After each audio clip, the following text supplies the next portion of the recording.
Recorded Books presents Avenues by Train by Farai Mudzingwa. Narrated by Loiso MacDonald.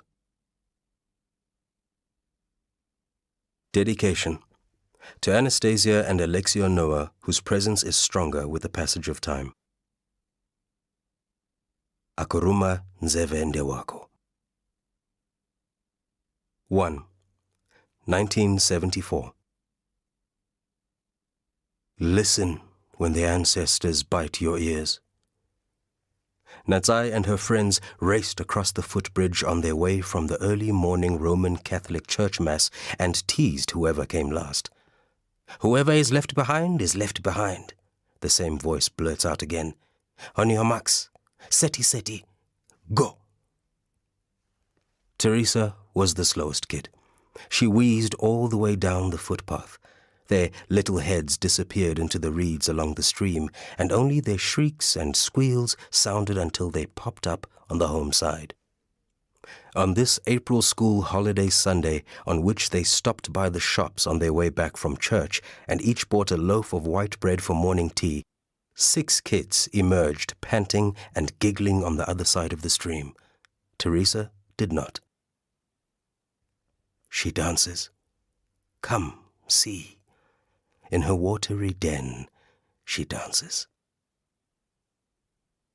As the kids reported the incident to their parents, Natsai rubbed her ankle where Denjuzu had grasped at her, before she had slipped through and it had reached for Teresa instead. A watery, viscous hand slides up out of the water and webbed fingers run up her foot. The prehensile grip around her ankle tightens. Fingers so cold they register as a burning sensation. A jolt, an electric shock of feeling shoots up her leg. The elders sighed and word spread from mouth to ear around Miner's Drift that another one had been taken. After this taking, as with the others before it, parents forbade their children from walking across the wetland or wandering near the stream and the deep pool near the narrow footbridge. Take the longer route over the vehicle bridge, they cautioned. That family, those ones, they don't pray properly. That's why these things happen to them, said others. Teresa's family gathered and performed a bira renjuzu at the pool to appease the water being. During the bira, the spirit of the taken child whispered from the watery depths, and through vigorous dance, the family elders learned what they needed to sacrifice before Denjuzu would release the child.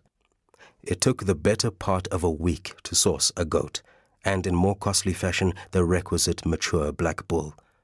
She is of Mudzingwa, they chanted in unison to the water entity. We are kin, they pled, while clapping in somber rhythm. Not a single tear was shed, for shedding tears would seal her fate. And so it was that after days of carrying out these and other rituals, she was returned to the surface unharmed, poised for life as a healer. As the gathered petitioners wipe the water from their eyes and wring out their garments, they catch sight of a little girl crawling up the bank on her hands and knees. She has emerged at the edge of the pool, water streaming and dripping from her, her thin dress clinging to her drenched body. The child is gasping as she tries to adjust to breathing the thin air above the surface. Teresa's mother rushes to embrace her. The faraway gaze in the child's unblinking eyes does not alter. Back home, Natsai sat rubbing her ankle. They are saying that if it touches you, then you are now a bad person. Those are witchcraft things, my child. Let them touch each other there where they do those things at night. Asimai. You Natsai, what is it with you today? Natsai started to raise her. To keep listening to this audiobook, I've left you a link in the description so you can do it, at no cost thanks to Audible's 30-day free trial.